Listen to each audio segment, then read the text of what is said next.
Abra sua Bíblia comigo, lá no livro, depois as minhas filhas me matam em casa. Nossa, pai, você é terrível. Lucas, capítulo de número 7, verso de número 11 ao verso de número 17. É uma leitura bastante conhecida, pregada. Tenho certeza que você já ouviu uma reflexão sobre esse texto. Mas eu orava a Deus e o Senhor me trouxe a esse texto. Lucas 7, do verso 11 ao verso de número 17. Evangelho segundo escreveu Lucas, capítulo 7, do verso 11. Eu vou ler para nós ganharmos tempo, diz assim. E aconteceu que no dia seguinte, ele foi à cidade chamada Naim, e com ele iam muitos dos seus discípulos, e uma grande multidão. E quando chegou perto da porta da cidade, eis que levavam um defunto, filho único de sua mãe, que era viúva. E com ela ia uma grande multidão da cidade. Vendo-a, o Senhor moveu-se de íntima compaixão por ela, e lhe disse: não chores. E chegando-se, tocou o esquife, e os que levavam pararam, e disse: jovem, a ti te digo, levanta-te. E o que fora defunto assentou-se e começou a falar, e entregou a sua mãe. E de todos se apoderou o temor, e glorificavam a Deus, dizendo: um grande profeta se levantou entre nós, e Deus visitou o seu povo.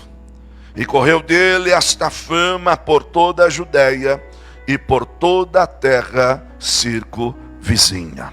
Amém, meus irmãos? Curve sua cabeça, oremos mais uma vez. Soberano Deus, eterno e poderoso. Pai, o teu servo com muito carinho já me colocaram em tuas mãos, o anjo desta casa. Ó Deus, mais uma vez eu lhe peço, após ler a tua palavra. Meu Deus, nós precisamos, Pai, somos totalmente dependentes de Ti. Fala conosco para a glória do Teu nome. Amém e amém. Queridos, eu quero pensar convosco, dentro do tempo que tenho, regido por um tema: Jesus, a esperança do amanhã, hoje. Vou falar de um novo. Jesus, a esperança do amanhã, hoje. Vou contar até 3, vou pedir para você repetir, você já me conhece. Não é invenção e ainda não é profético, só é pedagógico. Por quê? Eu não quero que você lembre de mim, de verdade, não precisa lembrar de mim. Mas você vai lembrar dizendo assim: eu não sei quem foi que pregou na campanha de 12 dias, mas eu lembro que a mensagem era: Jesus, a esperança do amanhã, hoje. Vamos lá no 3. 1, 2, 3. Ficou bom, não ficou? Vamos melhorar para ver se esse irmão do lado paga alguma coisa para você comer hoje? Falar mais forte para Deus tocar no coração dele. Quem sabe na hora que você bradar Jesus, a esperança do amanhã hoje, ele diz assim: eu estou tão feliz que eu vou pagar alguma coisa para você hoje. Vamos lá, no 3. 1, 2, 3. Agora olha para ele, vê se ele está empolgado.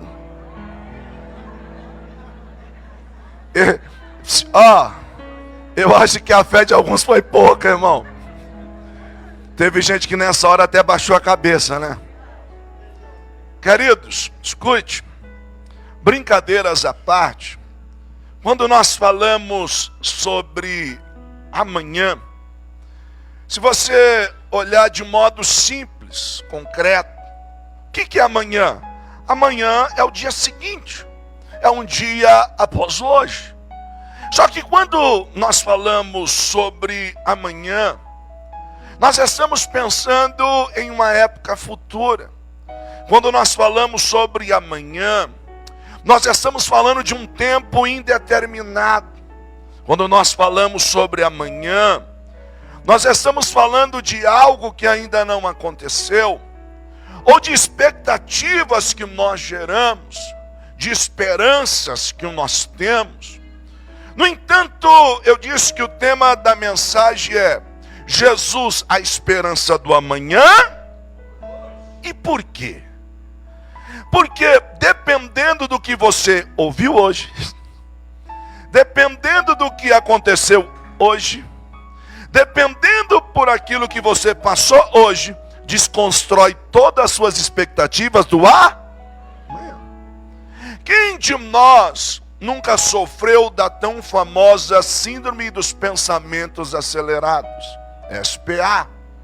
As coisas nem aconteceram e nós já estamos sofrendo, dizendo assim: eu não sei como que vai ser amanhã, eu não sei o que vai ser daqui para frente. E acredite, isso judia demais, machuca demais, porque nós ficamos com um excesso de pensamentos acelerados, gera uma dor de cabeça, e aí isso começa a afetar a nossa imunidade, porque atinge logo a sua imunidade e você fica com a imunidade baixa, e aí começa a surgir um monte de problema, quando na verdade era preocupação com a amanhã. Pastor, por que o senhor está dizendo isso?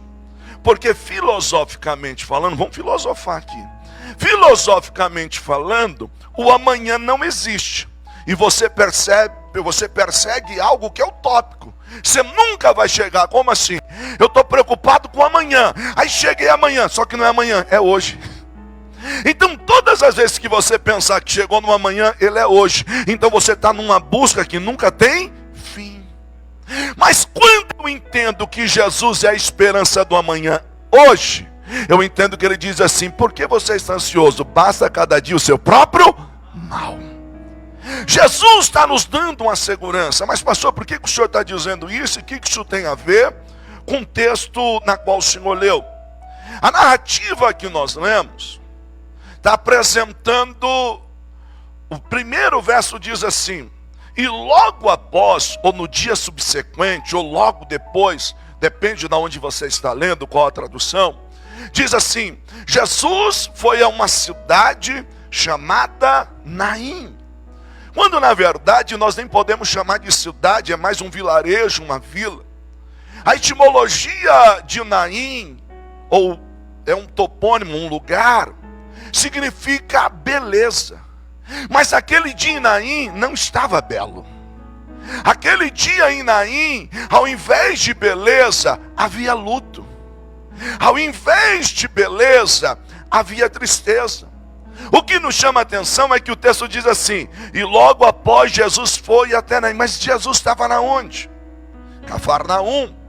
Também é um lugar, um topônimo. Cafarnaum, aldeia de Naum, a etimologia significa conforto. Jesus está em uma aldeia de conforto e sai da onde está para ir para um lugar que perdeu a beleza. Mas a gente fica pensando, mas o que motiva Jesus sair da onde está para ir para Naim? Cafarnaum é conhecido como uma espécie de quartel-general do ministério de Jesus. Em Cafarnaum, Jesus realizou muitos milagres. Se você voltar ao contexto, ele acabara de curar o servo de um centurião, na qual ele nem precisou ir. Ele apenas liberou uma palavra. Mas agora ele sai da onde ele está e diz: eu preciso ir até Naim. O que nos chama a atenção é que em Naim tem uma mulher que acabara de perder o seu filho. Essa mulher, Lucas é detalhista, um historiador nato. Lucas faz questão de dar ênfase, dizendo assim: o filho único de uma viúva. Dentro do contexto da época, a viúva era uma classe desfavorecida. Logo, se esta mulher perdeu o esposo, toda a sua expectativa de amanhã está sobre o filho. Toda a sua esperança do amanhã repousa sobre o filho. Por quê? A genealogia só era contada pela figura de um homem. Observe que se você voltar lá atrás, quando a terra vai ser dividida por herança, as filhas de Zelofeate, é isso aí o nome, elas brigam porque não tem, o pai morreu e não tem homem. E aí elas vão ficar sem herança, e elas brigam em Israel. para poder ter herança. Ou seja, era cultura. Essa mulher, a história dela vai se findar. Essa mulher, ela tem um problema socioeconômico, socioemocional, porque ela não tem ninguém por ela. E não tem ninguém que a sustente na velhice. E o que me chama a atenção é que essa mulher está fazendo um percurso que ela já percorreu antes. Talvez aquele dia em Naim, ela está dizendo assim: aonde que há beleza nisso? Esse mesmo caminho que eu estou traçando, eu tracei tempos atrás, levando o meu marido. E agora eu estou levando a única coisa que me sobrou. Eu estou levando a única expectativa que me resta. E aquela mulher, ela olha para um esquife que era um caixão aberto. E ela está dizendo assim: eu vou enterrar todos os meus sonhos. Eu vou enterrar todos os meus anseios. Eu vou enterrar todas as minhas expectativas. Aí eu entendo, porque Jesus sai da onde ele está para ir ao encontro de Naim. Porque eu penso que Jesus disse assim: olha, ela não precisa só de uma palavra, ela precisa da minha presença junto dela. Pastor, o que o senhor quer dizer? É que, queridos, eu não sei como é que estão os seus dias.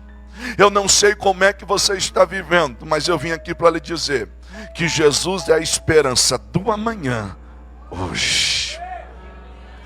Quem vai fazer você voltar a sonhar com amanhã é você encontrando com Jesus hoje.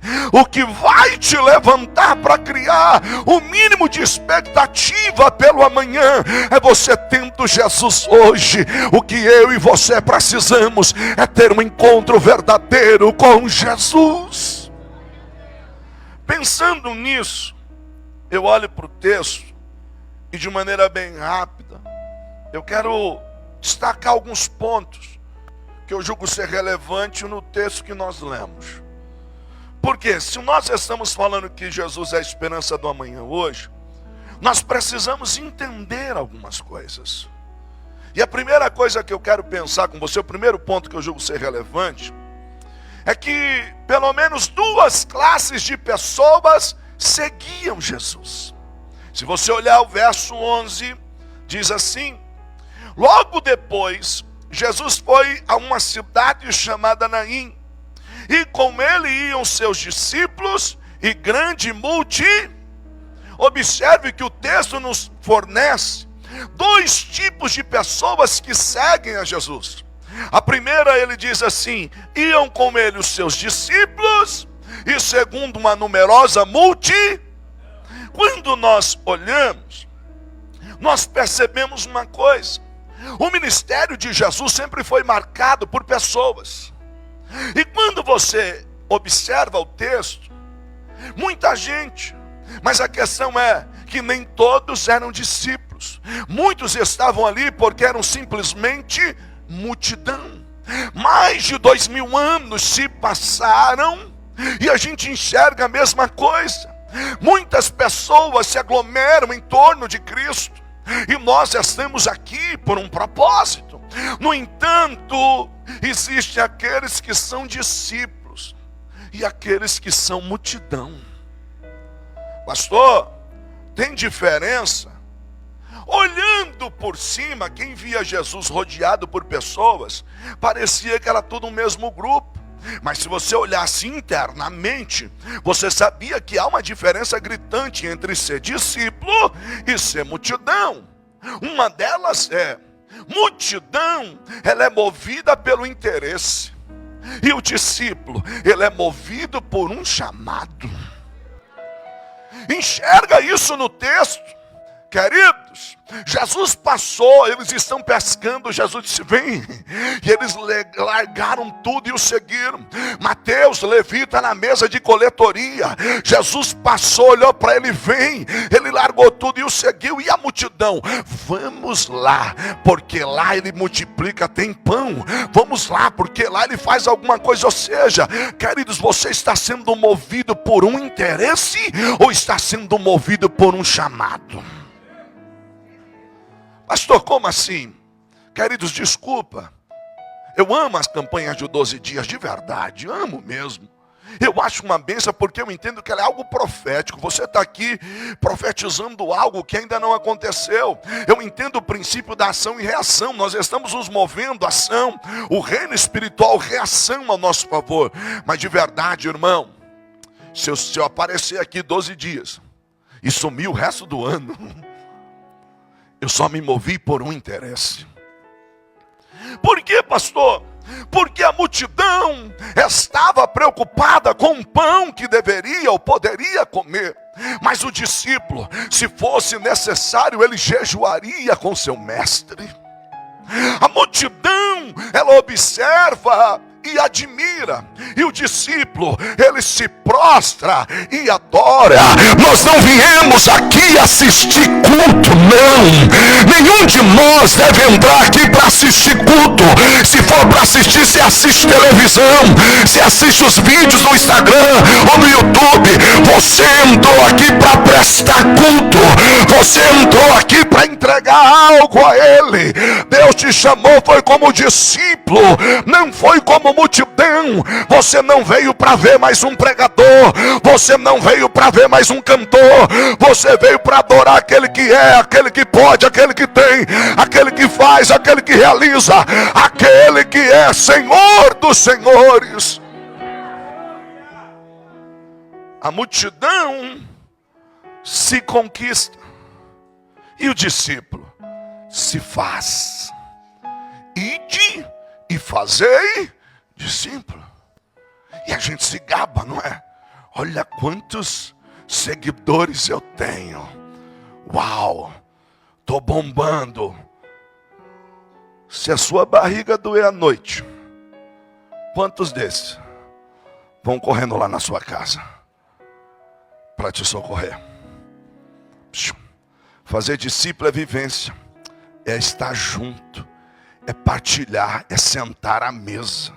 Quando você estuda a cultura grega, os grandes filósofos gregos, quem queria ser discípulo deles, chegava e dizia assim: quanto que você quer para deixar eu só te acompanhar? Eu só quero andar com você, eu só quero seguir os seus passos, eu só quero ver como é que você reage, eu quero ver como que você faz. Queridos, deixa eu lhe dizer uma coisa: o Senhor te chamou foi para fazer discípulo. Multidão é só mais um. O discípulo tem as características do seu mestre. Os discípulos se pareciam com ele. Lembra do Pedrão? Alguém dizia assim: Pedro, depois de negar Jesus, juntou lá na fogueira, disfarçando. Alguém olhou e disse assim: você é um deles, não é? Disse assim: não, sou não. Você se parece com eles. Irmão, eu costumo dizer que nem para desviar, mas tu presta. Sabe por que você não presta mais para desviar? Porque quando você encostar lá na porta da adega, ou sei lá na rodinha onde é que você vai, alguém vai olhar para você e falar assim: mano, o que você está fazendo aqui? Você é crente agora, velho. Você é crente agora. Volta lá para a igreja. Você quer fazer o que aqui? Ei, deixa eu lhe dizer uma coisa: Ele não abre mão de você. Ele não abre mão de você. Ei, Jesus é a esperança do teu amanhã hoje. Então não tem por que cochear em dois pensamentos. Se eu fosse você, eu mergulhava de cabeça. Mergulha de cabeça. É Jesus que você precisa.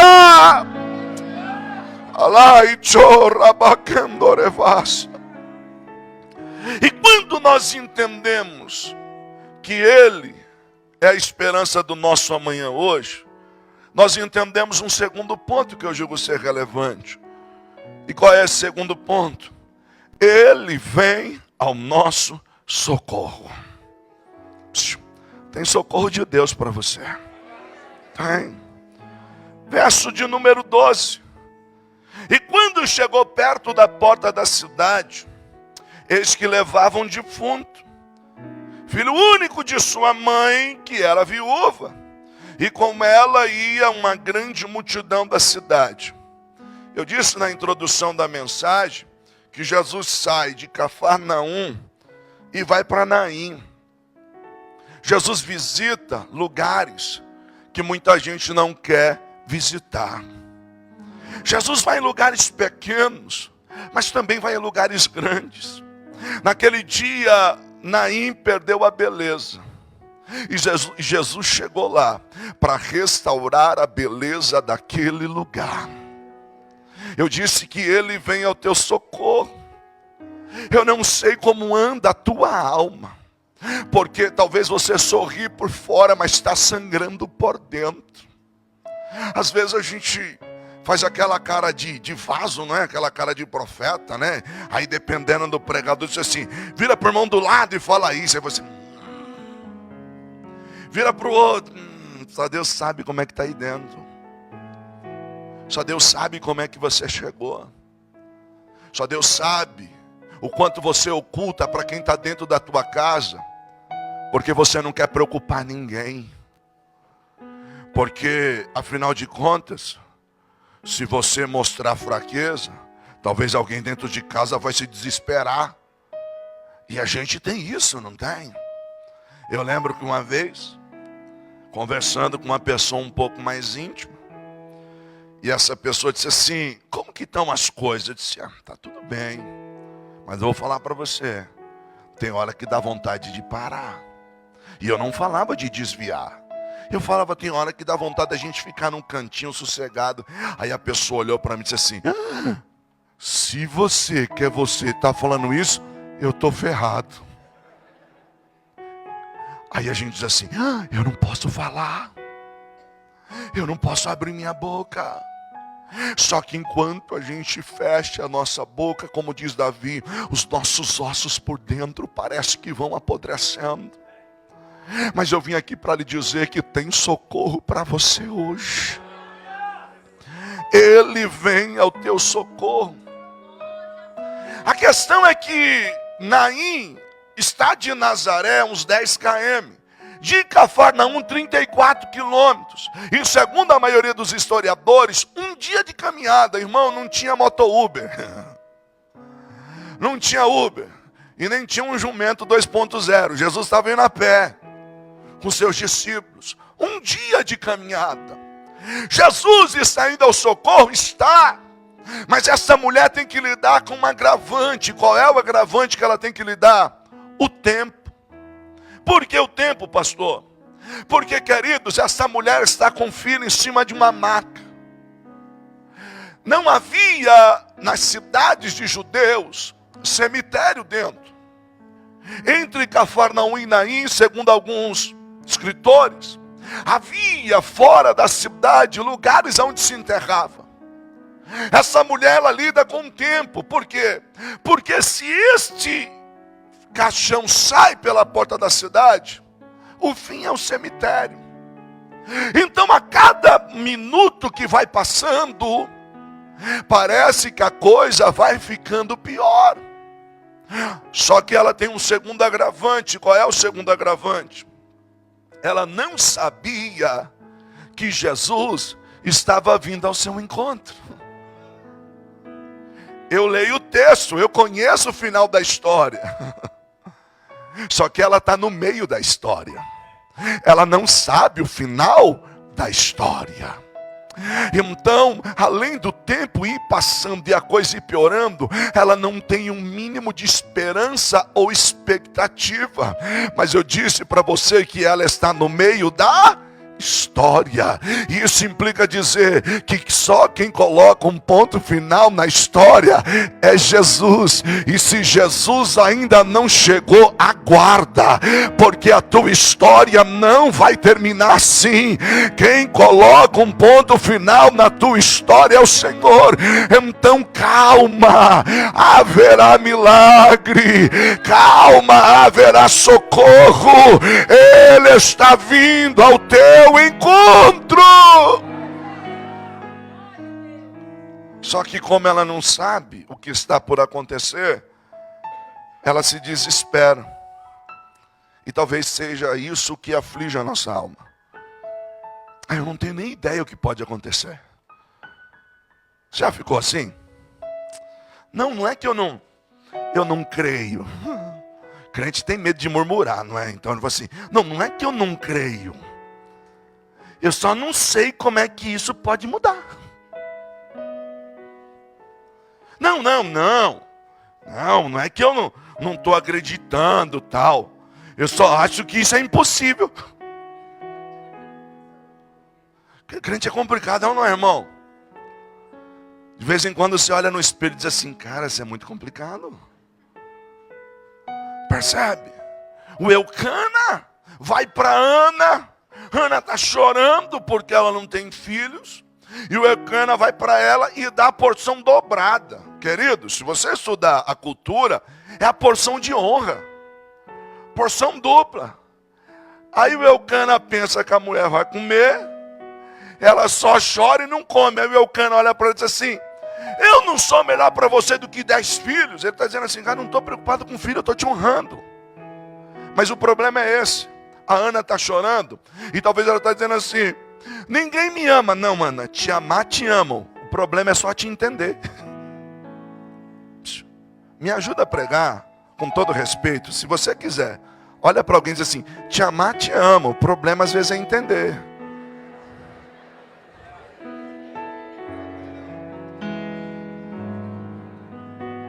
É ou não é?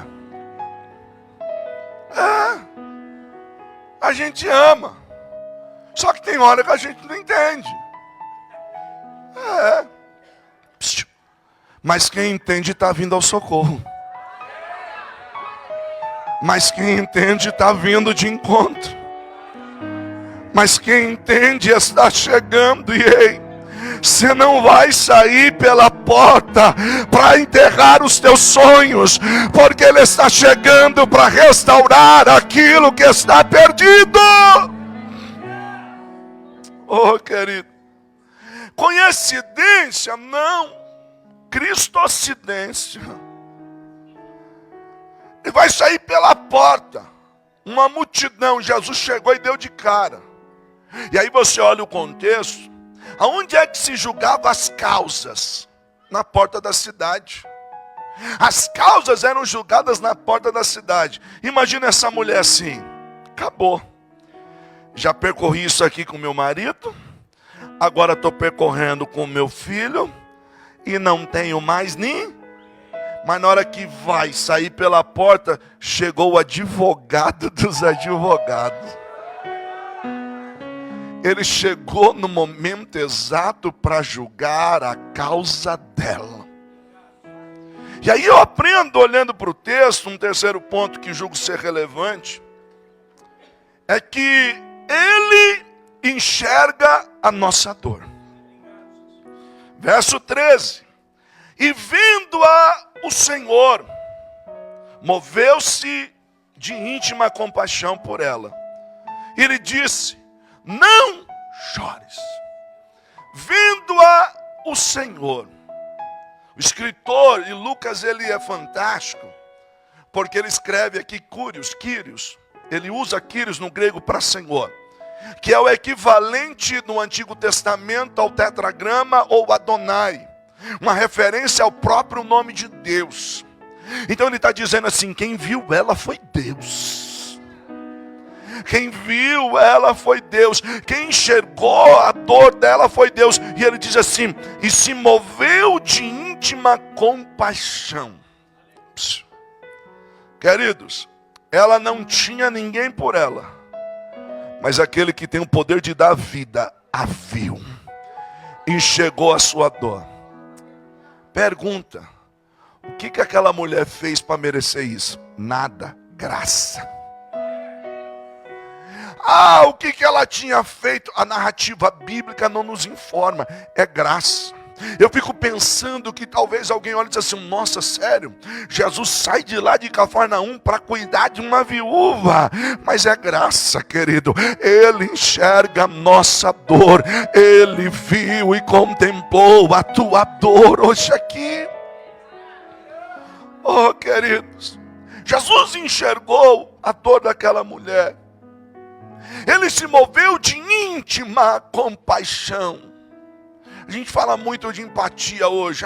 Coloque-se no lugar de alguém. A compaixão é um passo a mais. Porque eu não apenas me coloco no lugar, mas eu me movo para fazer algo, para mudar essa história. O texto diz que ele não somente enxergou a dor dela, vendo-a o Senhor, mas ele se moveu de íntima compaixão.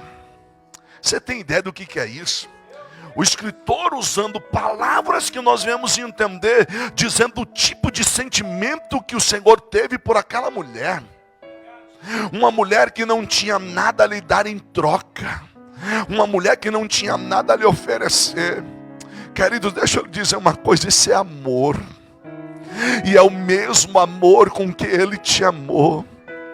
Ele não espera que você dê nada, Ele não vai te amar porque você está dando alguma coisa. Pelo contrário, Ele entregou a vida por você. Ele está te dizendo para você: olha, eu sei como está a tua alma, eu enxergo a tua dor. Teu esposo não sabe, os teus filhos não sabem, o teu pastor, a tua pastora não sabe, mas hoje ele olhou para você e diz: eu me movo de compaixão pela tua dor.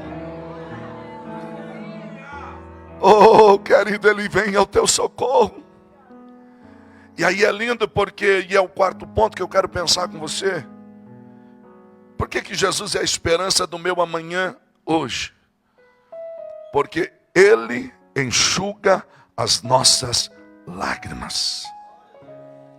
Olha o que Ele disse: vendo ao Senhor, se moveu de grande compaixão e lhe disse: não chores. Uau! Não chores. Uma frase um tanto estranha dentro de um funeral. Porque o que mais tem num funeral são pessoas chorando. Agora, se isso fosse no Ocidente, é uma espécie de consolo. Porque às vezes alguém está chorando e a gente chega lá e abraça e diz assim: não chora. Deus sabe de todas as coisas. Não, fique em paz, vai passar. Só que nós estamos falando em um contexto onde chorar era parte do funeral que deixava o funeral mais chique. Por quê? Porque carpideiras eram contratadas para poder chorar. A frase de Jesus, ela soa até como algo grosseiro. Porque o grego pode ser traduzido ali como pare de chorar.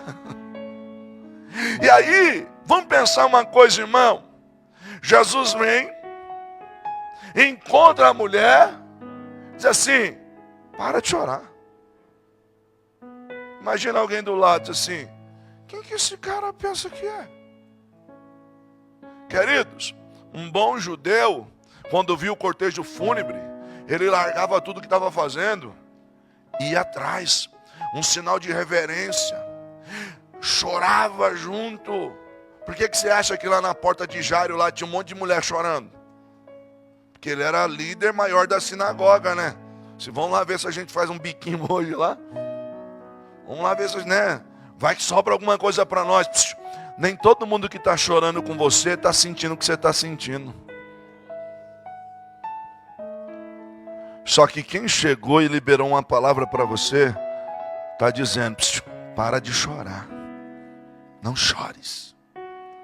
A frase pode ser comum ou estranha.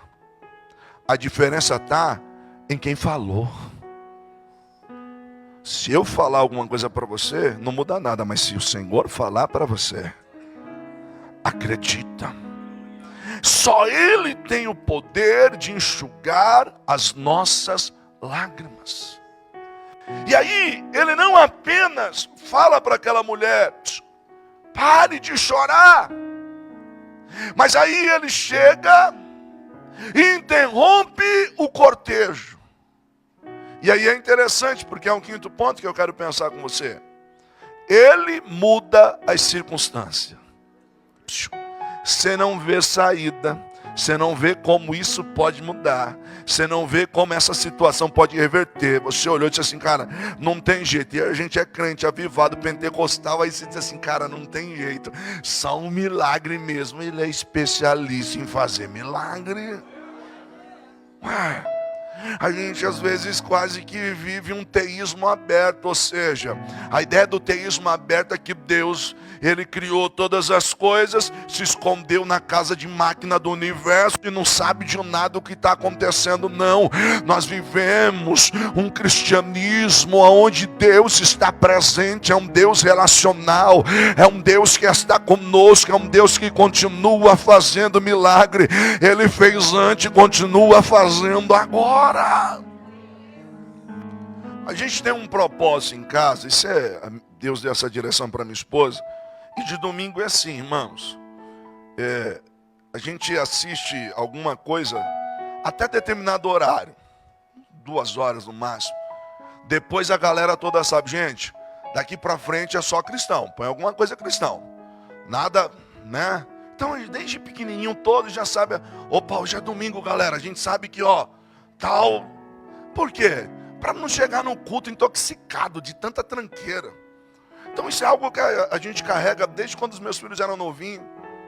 E aí hoje à tarde lá, e tome desenho bíblico, irmão, desenho bíblico em cima de desenho bíblico.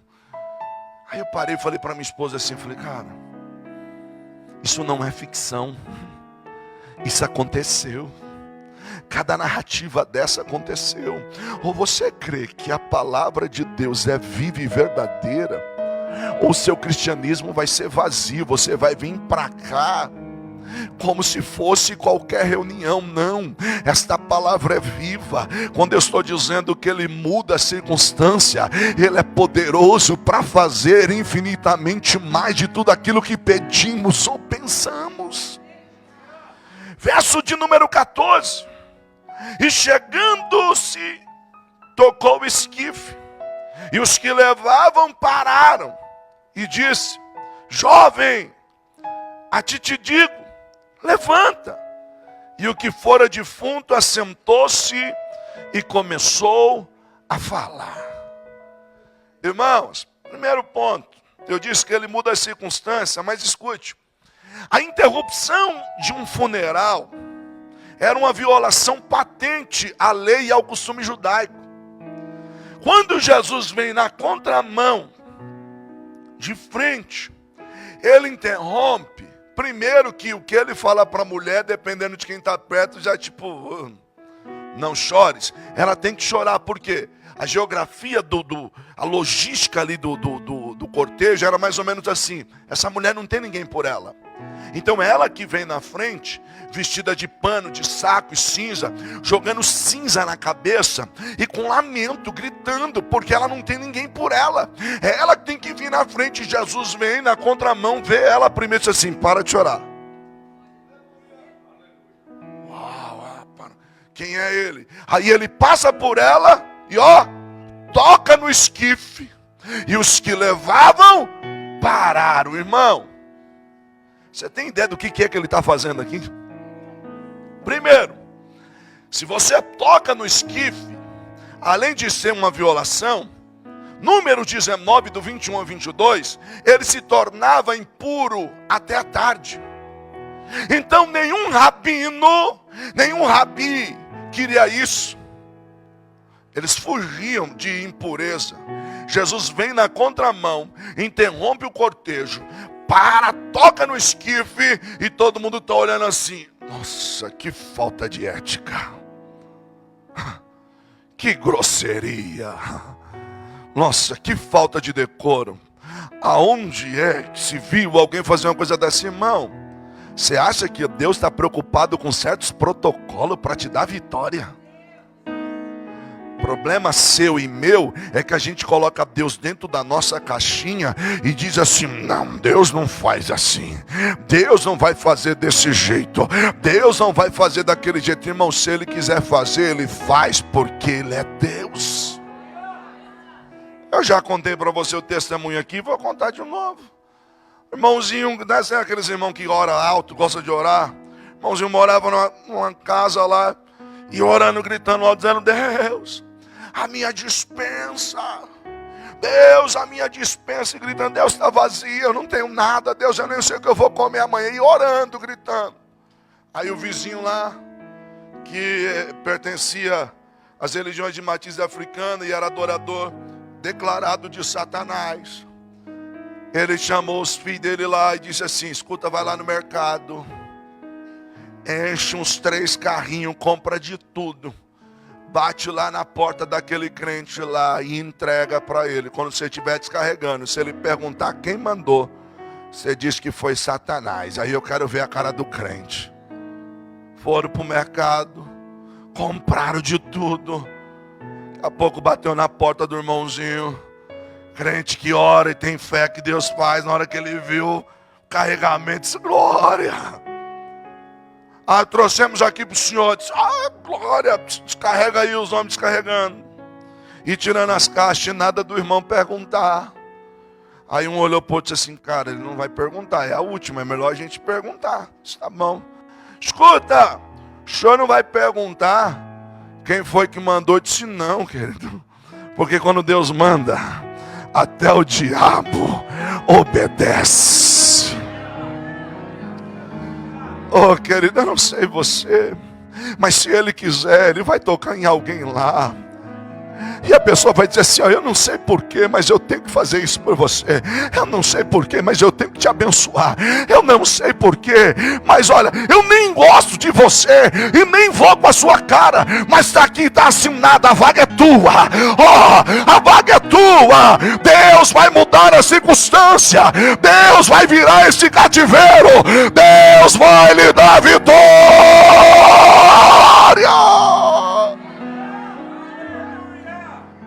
Ele muda a circunstância. Jesus não precisou tocar no morto. Ele tocou no esquife. Antes que você diga que Jesus era músico e tocava esquife, o esquife era só uma maca, uma espécie de uma maca. Depois você vai perguntar para o João: você dá aula de esquife também? Eu queria tocar o instrumento que Jesus tocava. Pelo amor de Deus, o pregador não está ensinando isso não, tá? O esquife era uma espécie de uma maca, um caixão aberto. Queridos, embora alguns dizem que é possível que Jesus tenha encostado no corpo, Lucas diz que ele tocou no esquife. Mas olha que interessante, se Jesus toca no morto, sabe qual era o estado de impureza que ele trazia sobre si? Ele teria que se afastar durante 7 dias, irmão. 7 dias longe lá. Então os rabinos passavam de largo. Não, eu não quero nem saber disso. Jesus foi lá, tocou no esquife. O que me chama a atenção é que ele não precisou tocar no menino para fazer um milagre. Ele só precisou parar o cortejo tocando no esquife. Pastor, o que o senhor quer dizer? Jesus sabe aonde tocar para parar o enterro dos teus sonhos. Ele poderia tocar em muitos lugares, mas só tocou no esquife. Porque tem lugares onde Jesus toca, é só para parar, puxar o nosso freio de mão, porque senão a gente ia com tudo, enterrar tudo aquilo que ele nos deu. Então se ele tocou, é só para puxar o freio de mão, para você olhar e ver que ele não te esqueceu, e que o milagre vai acontecer sobre a tua vida. Jesus vem e ele toca o esquife. E aí eu quero pensar com você um 6º ponto da nossa reflexão, que ele dará ordem ao teu respeito. Por que que ele é a esperança do amanhã hoje? Porque ele dá ordem ao nosso respeito. Simples. Verso 14. E chegando-se, tocou o esquife, e os que levavam pararam, e ele disse: jovem, a ti te digo, levanta. Irmão, vem cá. Falar o que Jesus falou com a mulher já é uma coisa meio pesada para o contexto da época. Interromper o cortejo, uma violação do costume judaico. Tocar no esquife, sinal de impureza. Agora está gritando com o defunto. Imagina você lá do lado, cheio da sua cultura local. Sem entender? Não. Esse é o nosso problema. A gente tem o nosso padrão. E quando foge do nosso padrão, sabe o que a gente diz? Estou entendendo mais nada. Estou entendendo mais nada. Porque eu esperava que ia ser assim. Eu esperava que ia ser desse jeito. E até o que o irmão pregou lá, eu tinha certeza que era assim. A gente está cheio das nossas certezas, irmão. Só que Jesus vem na contramão de um sistema. Começou a falar com o menino. Jovem, eu te digo, levanta-te. Está no imperativo, é uma ordem. Ele está gritando, alguém do lado não está entendendo nada. Talvez eu penso que a mãe também não está entendendo. Mas eu penso que a mãe talvez está dizendo assim: eu não estou entendendo nada do que está acontecendo aqui. Mas aquele não chores, alguma coisa mudou aqui dentro. Você não precisa entender, você só precisa guardar a palavra que ele falou ao teu respeito. Você não precisa entender, aliás, você não vai entender tudo. E muita coisa você vai tentar explicar e não vai conseguir explicar. Por quê? Porque no dia que você explicar, deixou de ser milagre. No dia que eu e você conseguimos explicar, deixou de ser milagre.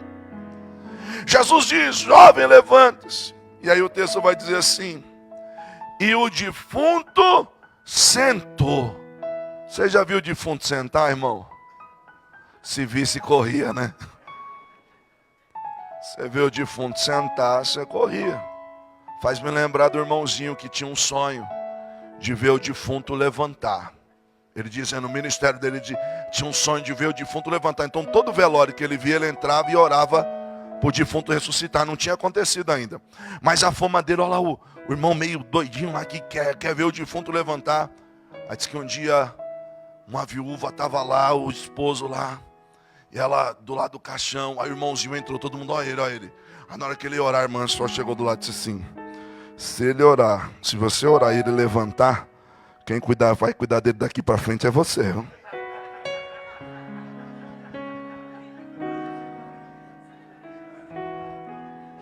Coisa é séria, né, irmão? Coisa é séria. Preciso me converter, irmão. Ora para mim me converter. Ora para mim me converter. Mas olha que interessante, irmãos. A Bíblia diz que o defunto sentou. Porque quem liberou a palavra não é qualquer um. Quem liberou a palavra tem poder sobre a morte. Porque ele não é conhecido apenas como a vida. Ele é conhecido como a ressurreição e a vida. E nessa noite ele está liberando uma palavra ao teu favor.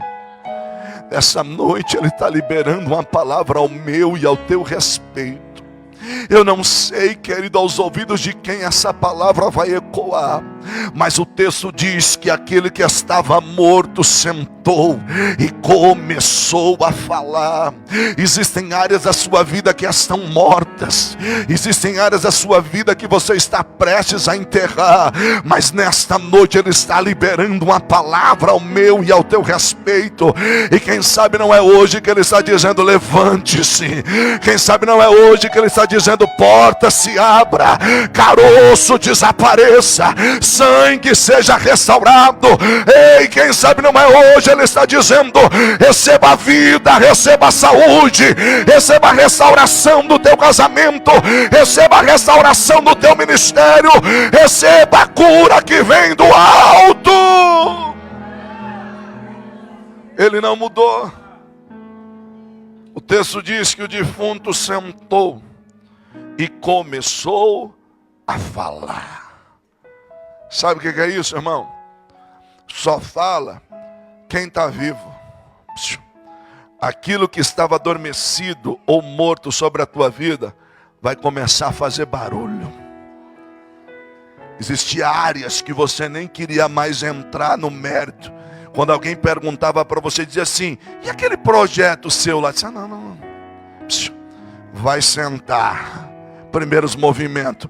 E o barulho vai voltar. Você vai voltar a sonhar. Você vai voltar a criar expectativa em cima disso. E eu penso com você num sétimo e último ponto dessa reflexão. Por que Jesus é a esperança do amanhã hoje? Porque Ele tem restituição. Ele tem restituição. Verso 15. Sentou-se o que estivera morto e passou a falar. E Jesus o restituiu à sua mãe. Você crê que tem restituição de Deus para a sua vida?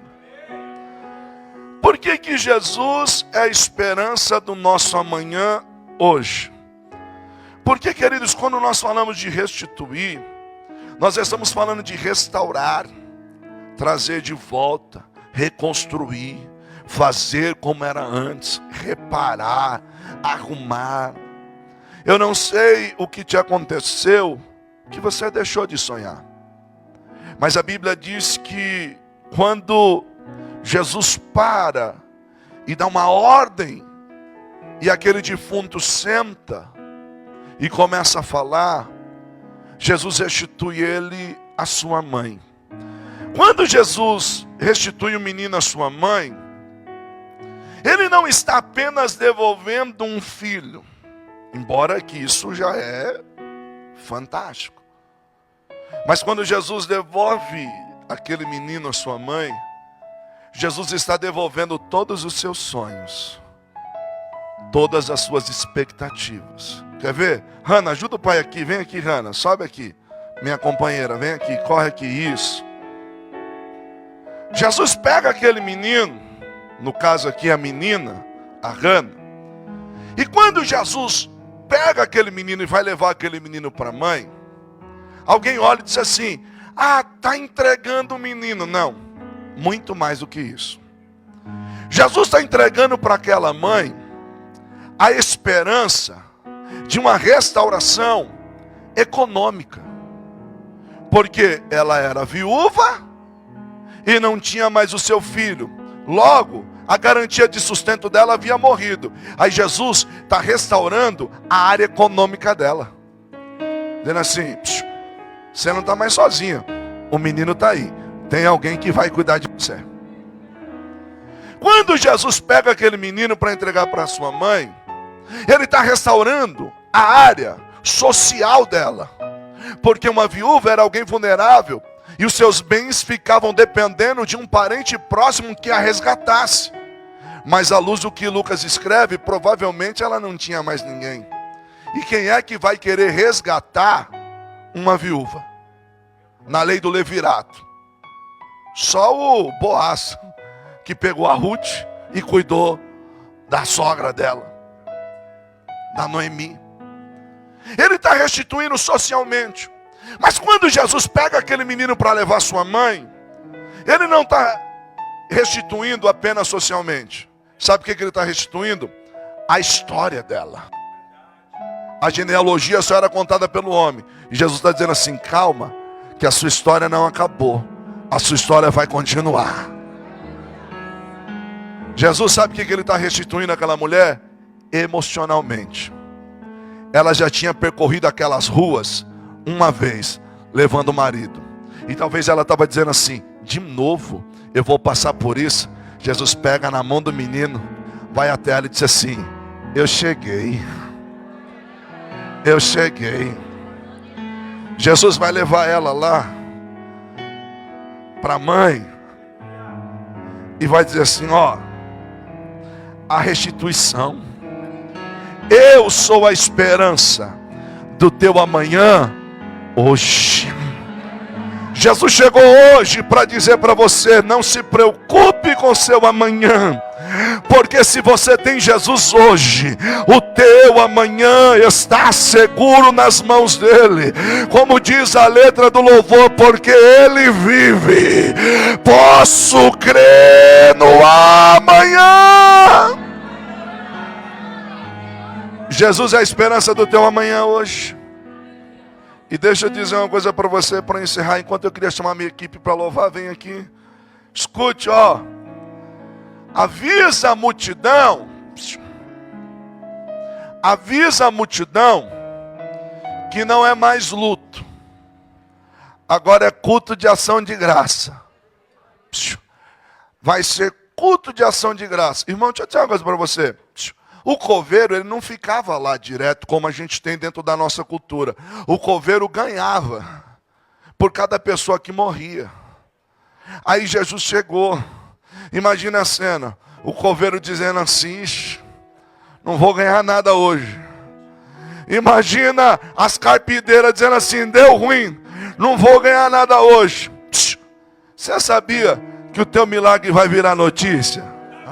Vai virar notícia. Verso 16 e 17. Todos ficaram cheios de temor e louvavam a Deus, dizendo: um grande profeta se levantou entre nós. E diziam eles: Deus interveio em favor do seu povo. E essas notícias sobre Jesus espalharam-se por toda a Judéia e regiões circunvizinhas. Pastor, o senhor não disse que o meu milagre ia virar notícia, mas o texto diz assim: e essas notícias sobre Jesus. Mas quem disse que o milagre é para glorificar o teu nome? Quem falou para você que o milagre é para você aparecer? Não. É só para alguém dizer assim: o Deus que ele serve é poderoso. O Deus a quem ela serve é poderoso. Você crê que Jesus é a esperança do amanhã hoje? Você acredita que Jesus é a esperança do teu amanhã hoje? Então vamos ficar de pé para adorar Ele, para louvar Ele. Porque é hoje que nós vamos adorá-lo. Ele merece ser adorado. Aleluia. Aleluia.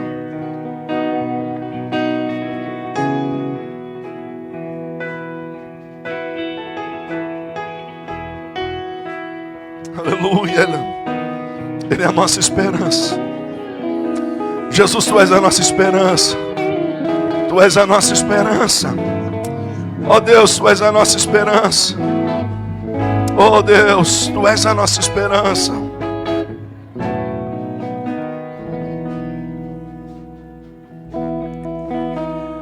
Por mim eu parava agora. O cansaço me atingiu e eu desacelerei. Oh meu Deus. Oh Deus. O ânimo em mim sumiu e eu parei. Parei pra respirar um pouco e não desisti. Mas mesmo assim, oh Deus, por mim eu parava agora. Mas você não vai parar. Meu coração entrou em alerta. Você não vai parar. Exausto. Oh Deus, Tu és a nossa esperança. Eu sinto medo que me Senhor, traga cura para nós nesta noite. Assustado. Que a Tua presença nos envolva neste ambiente. Eu já teria tempo Oh Deus. parado.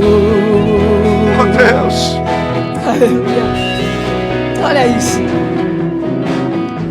Mas toda vez que eu tô cansado, Jesus me abastece e me deixa claro que Ele não quer me ver prostrado. É difícil, cansativo, mas Ele está lado a lado, me enviando qualquer recurso, me aliviando e me deixando mais seguro. E toda vez que eu quero parar, Ele aparece pra me fazer avançar.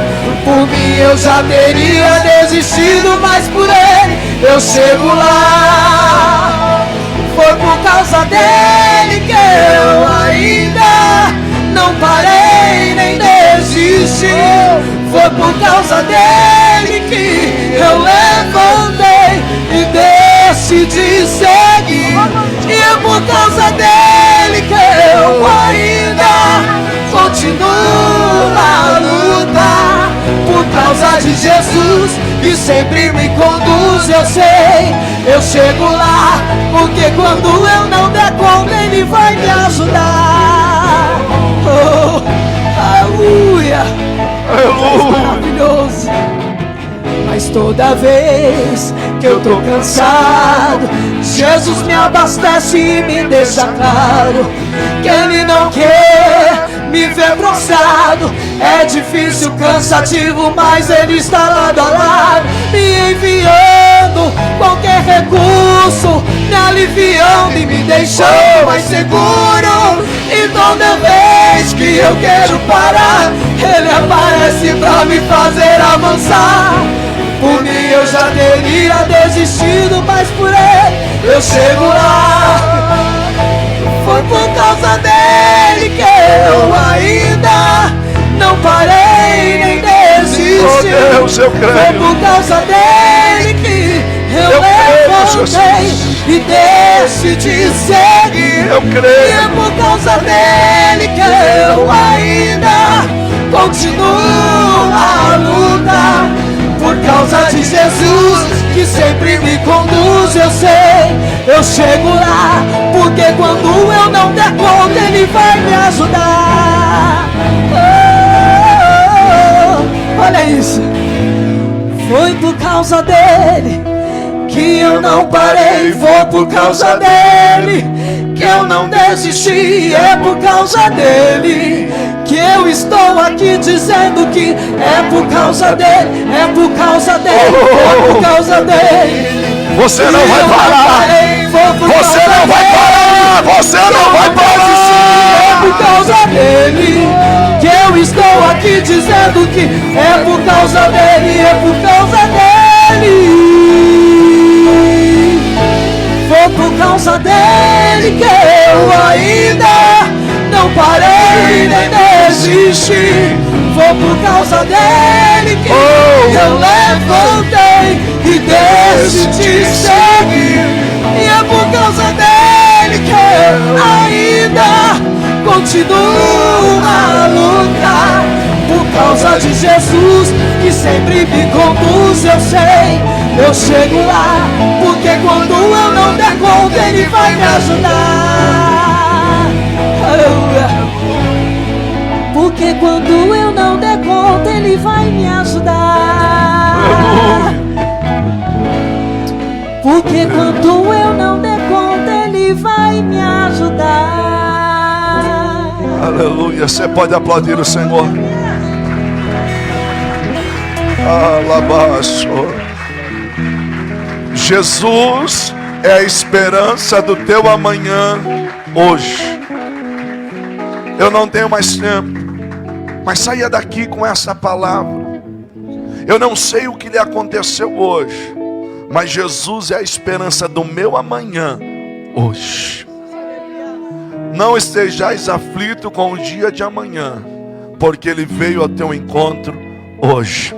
Então repita comigo assim: o Senhor é a esperança do meu amanhã hoje. Só quem crê aplaude Jesus. Que Deus abençoe.